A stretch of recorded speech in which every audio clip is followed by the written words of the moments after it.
The morning my cardiologist told me I needed surgery, I sat alone in the parking lot of the medical center for 45 minutes before I could bring myself to start the car. Not because I was afraid of the procedure. I had lived long enough to make peace with my own mortality. Margaret had shown me how to do that. She had done it with more grace than anyone I had ever known, right up until the Tuesday morning in March when she let go of my hand for the last time and didn't reach back. I sat in that parking lot because I realized I had no one to call.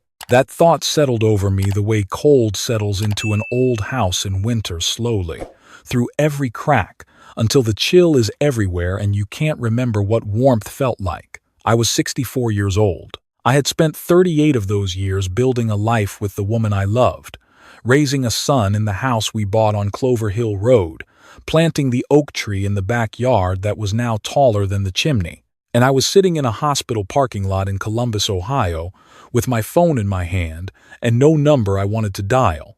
I drove home. I made coffee. I stood at the kitchen window and watched two cardinals fight over the feeder Margaret had hung from the maple tree, and I thought about my son. I hadn't spoken to him in almost 8 months, not since the argument at Thanksgiving, when he had told me I was impossible to help and his wife had folded her napkin very carefully and placed it on the table like she was closing a chapter. They had driven back to Phoenix that same night. He sent a text on Christmas, 3 words, "Merry Christmas, Dad," and I had typed and deleted 4 different responses before settling on the same 3 words back. His name is Derek. He is 37 years old. He has his mother's eyes and my stubbornness, and for most of his life those two things balanced each other out in a way that made him someone I genuinely liked being around. Somewhere in his early 30s that balance had shifted. I didn't know exactly when or why. I had spent a lot of quiet evenings trying to figure it out and never quite landing on an answer. I called him that afternoon. He picked up on the second ring, which surprised me. I told him about the surgery. Aortic valve replacement, serious, but routine enough that the surgeon had used the word straightforward 3 times in one sentence, the way doctors do when they want you to feel reassured without making any promises. 6 to 8 weeks of recovery. I would need help. There was a pause on the line, and then my son said, "Dad, of course, we'll come." They arrived 11 days later with 2 suitcases and Derek's wife's small dog, a terrier named something I could never remember that spent most of its time under the couch. His wife, I'll call her my daughter-in-law, because that is what she was. Whatever else she became was pleasant in the way that certain people are pleasant when they are performing pleasantness. She complimented the kitchen. She asked about the neighborhood. She said the house was so full of character, which I had long understood to be what people say about old houses when they are being polite. Derek was different than I expected. Softer, somehow. He helped me carry things without being asked. He sat with me in the evenings and we watched baseball the way we used to when he was a teenager, not talking much, just existing in the same room together. And for a few days I allowed myself to believe that something had repaired itself between us, that the distance had been a season, not a permanent condition. He brought up the finances about 2 weeks in. He did it gently, the way you approach a nervous animal slowly, without sudden movements. He mentioned that he'd been reading about what recovery looked like for people in my situation, that managing bills and accounts while I was in the hospital and then home recuperating could be stressful, that it might be simpler if he had access to my accounts so he could handle things while I was getting back on my feet. I remember exactly where I was standing when he said it, at the kitchen counter, pouring decaf, watching the steam rise. Something moved through me in that moment, not quite a warning, more like a question, and I turned it over in my mind and looked at my son's face and saw nothing there that alarmed me. He looked like a man who was trying to help his father. "It's just temporary," he said, "until you're back to normal." I thought about sitting alone in that parking lot. I thought about Margaret and how she had always been the one who managed things, who knew which bills were on autopay and which weren't, who kept the folder in the filing cabinet with all the important documents organized by category. I thought about how I had already missed 2 credit card payments in the months since she died because I simply forgot they existed. I said yes. We went to the bank together. I added him to the checking account, and the savings that had taken Margaret and me the better part of 3 decades to build. The account with the name of the credit union printed on the statements and a balance that represented every birthday I had worked instead of taking off, every vacation we had postponed, every small sacrifice that had accumulated into something that felt, at 64, like security. The surgery was scheduled for a Thursday. On the Wednesday night before, Derek grilled chicken on the back porch and we ate outside even though it was a little cold, because he remembered that I had always liked eating outside. His wife had made a salad.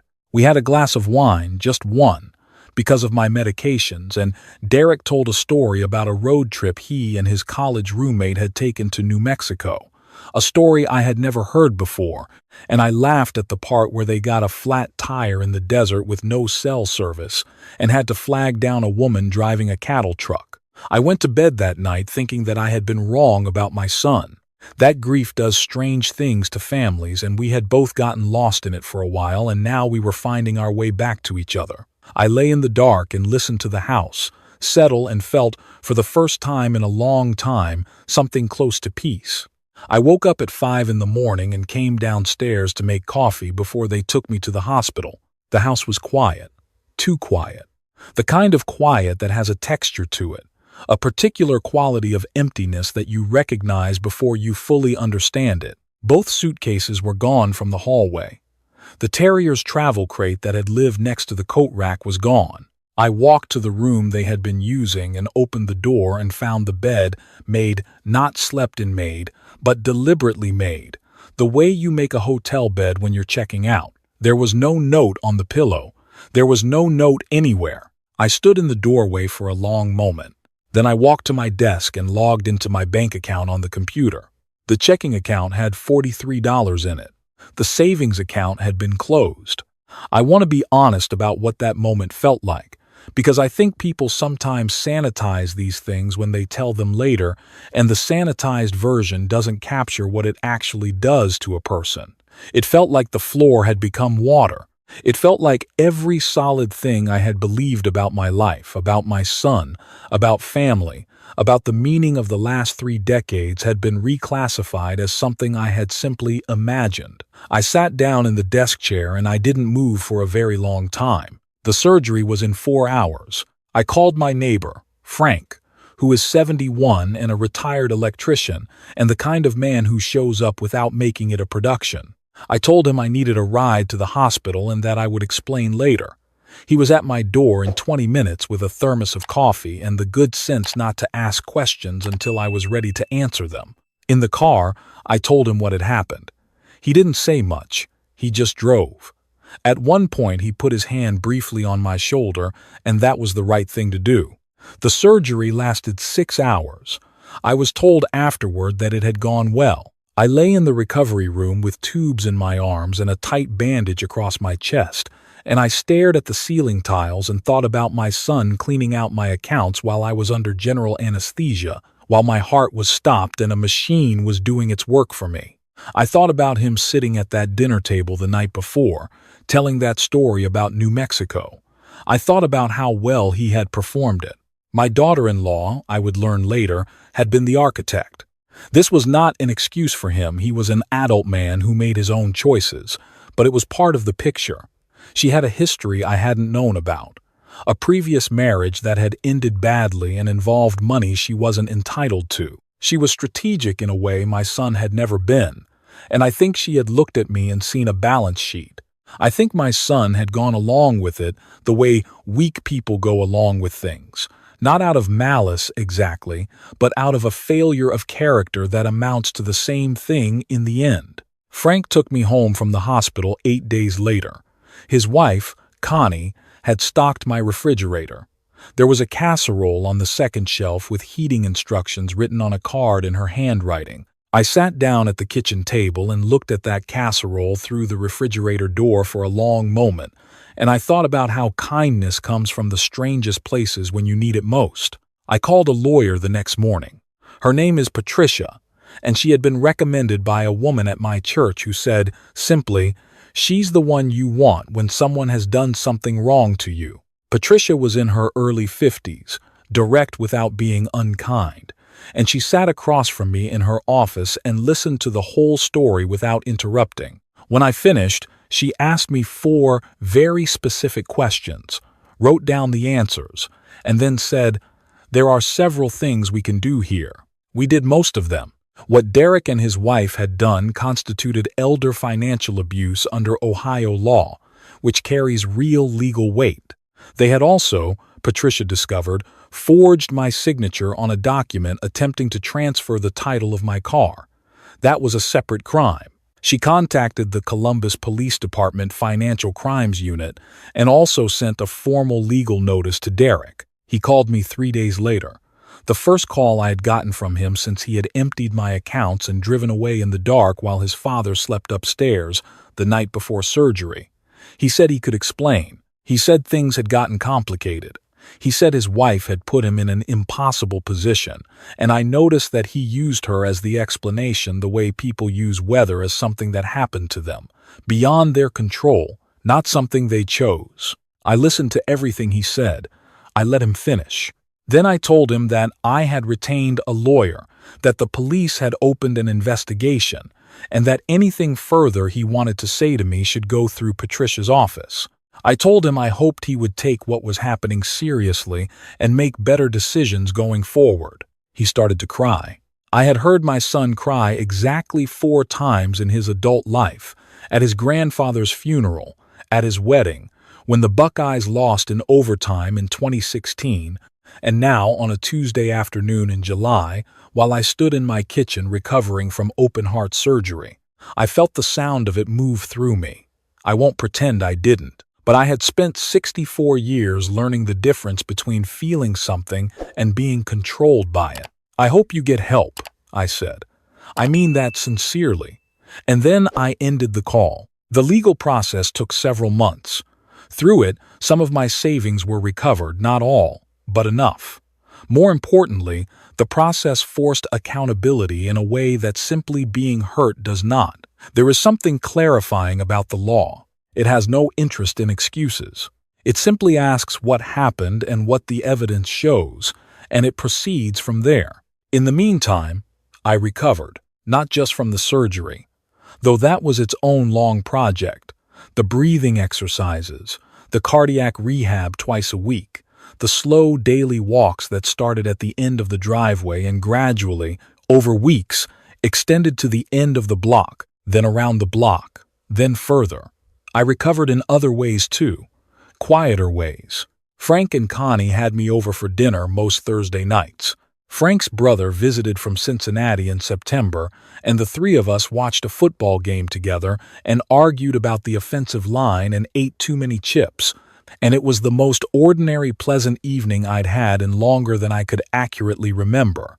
The woman who sat next to me in the second pew at church, Eleanor, who had lost her husband 2 years before Margaret died, started nodding hello in a way that gradually became conversation, and then coffee after the service, and then a genuine friendship that surprised me with how easy it was. I had my will rewritten in October. This was not an impulsive decision made in anger. I had thought about it carefully over the course of several weeks, the way I try to think about important decisions, not pushing it, but letting it settle, coming back to it when I was calm and clear-headed. I sat with Patricia, and we went through it methodically. I had 2 grandchildren from Derek's first marriage, kids he rarely saw, and who lived with their mother in Michigan. They were 11 and 13. I set up a trust for each of them, structured so the money would be available for education and could not be touched by their parents under any circumstances. The remainder of my estate, the house on Clover Hill Road, the investments, everything Margaret and I had spent our lives building, I directed to 3 organizations: a hospice foundation that had sent a nurse to sit with Margaret on her worst nights, a children's literacy program in Columbus that my mother had volunteered with for 22 years, and the cardiac center at the hospital where 6 strangers had stood over my open chest and brought me back. My son would receive nothing, not as punishment. Exactly. Punishment implies you're trying to teach someone something, and I had released that ambition. It was simply the accurate reflection of who he had shown me he was. I told no one about the new will except Patricia, Frank, and Eleanor. I didn't announce it. I didn't use it as leverage or a threat or a message. But Derek found out. I don't know exactly how. Patricia suspects it was someone at the bank, someone peripheral who knew both of us. A small-town connection that most people don't think about until information moves in ways they didn't intend. By November, he knew, and he called again. This call was different from the July call. In July, he had been apologetic and slippery, making the sounds of remorse without committing to anything underneath them. In November, he was angry. He said I was being vindictive. He said I was punishing him for one mistake. He said his mother would never have done this. And I want to tell you that particular sentence landed differently than he intended it to, because he was right. Margaret would never have done this. Margaret would not have been standing in this kitchen having this conversation, because Margaret's presence had always been the thing that made it impossible for Derek to go as far as he was capable of going. Her death had removed a guardrail he had needed and never acknowledged needing. I let him say all of it. Then I said, I want to ask you something, and I need you to actually think about the answer instead of just reacting to it. He was quiet. The night before my surgery, I said, when we ate outside and you told me the story about New Mexico, were you already planning to leave in the morning? Did you know, when you poured that second glass of wine and when we laughed about the cattle truck, that you were going to take everything and disappear while I was in surgery? The silence stretched out long enough that I could hear him breathing. Derek, I said, I need you to understand something. I am not angry at you. I want you to sit with that for a minute, because I mean it. I am not angry. I am finished. Those are two completely different things, and one of them leaves a door open, and one of them doesn't. I heard him exhale. The door that's open, I said, leads to you getting help. Therapy, probably. A serious look at your marriage and what you're willing to participate in. A decision about who you want to be. That door is open. I can't walk through it for you, but I need you to know it exists. And the other door? He said. His voice had gone quiet. The other door was closed when you left this house at 4 a.m, I said. I didn't close it. You did. He didn't say anything for a long time. Then he said, I don't know how to fix this. I know, I said. I know you don't. That's what the help is for. We talked for another 20 minutes, the longest real conversation we'd had in years, possibly ever. I won't say it was a reconciliation. I won't say it was forgiveness, at least not the kind that erases things. But it was honest in a way that our conversations had rarely been, and when I hung up I felt something release in my chest that was different from the cardiac symptoms I'd been learning to monitor. Something older than that. Winter came to Columbus the way it always does suddenly, without much ceremony. A Tuesday that was cold and a Wednesday that was winter. I walked the neighborhood in the mornings, wrapped in the good coat Margaret had picked out for me 3 Christmases ago, my breath visible in the air in front of me, the bare trees dramatic against the gray sky. I had always found November ugly, but that year I found something in it. There is a kind of beauty in things that don't pretend to be other than they are. Frank replaced the furnace filter I had been ignoring. Connie brought soup. Eleanor and I found a bookshop on the north side of the city and spent an entire Saturday afternoon going through the shelves. And she bought a novel about Iceland and I bought a history of the national parks that I had no particular reason to want except that it felt like the kind of book you read when you have decided to pay attention to things again. I had my 3-month cardiac follow-up in December. The surgeon looked at my numbers and at my echo results and then looked at me and said, "You're doing remarkably well." I drove home and made myself a real dinner, not a reheated casserole, but a meal I cooked from start to finish. Nothing complicated, just a piece of salmon and some roasted vegetables and rice, and I ate it at the kitchen table instead of standing at the counter, which had been my habit since Margaret died. I thought about my son. I thought about who he might become if he chose to. I thought about the grandchildren in Michigan, 11 and 13, growing up in a world that was asking them to be sturdy. And I thought about the trust I had set up for them and felt good about it in a clean, uncomplicated way. I thought about Margaret. I thought about the oak tree in the backyard, invisible now in the dark beyond the window, standing out there in the cold doing what oak trees do, holding still, going deep, surviving the season without drama. I had spent the last several months being afraid that the worst thing Derek had taken from me was the money. The money was recoverable, or partially recoverable, and even what wasn't recovered was ultimately just money real enough. Hard-earned, genuinely lost, but not the thing. The thing he had threatened, I understood now, was my belief that I knew my own life. My belief that the story I had been living, the decades of work, the marriage, the son, had a coherence to it, an integrity that held. What I had found, in the long months since, was that the story still held. Not because Derek had turned out to be who I thought he hadn't, or not entirely, but because the things I had done with my 64 years were real, regardless of what he did with his 37. Margaret's life was real. The oak tree was real. The mortgage we had paid off, and the teacher who had told me in 1987 that I had potential, and the Saturday mornings I had spent coaching Derek's little league team before things went complicated between us, all of that was real and remained so, entirely independent of what happened in the 4 a.m. dark of a Wednesday in July. I was not naive enough to call this wisdom. I was just a man sitting at his kitchen table after a reasonable dinner, looking out at the dark yard, understanding something he hadn't fully understood before. The phone rang once that December evening, and I thought for a half-second that it might be Derek, but it was Eleanor, calling to ask if I had any interest in the symphony on Saturday. She had 2 tickets and her neighbor had canceled. I said yes immediately, which was not something I would have done 6 months ago. 6 months ago, I would have thought about it and worried and probably declined. I put on the good coat Saturday night.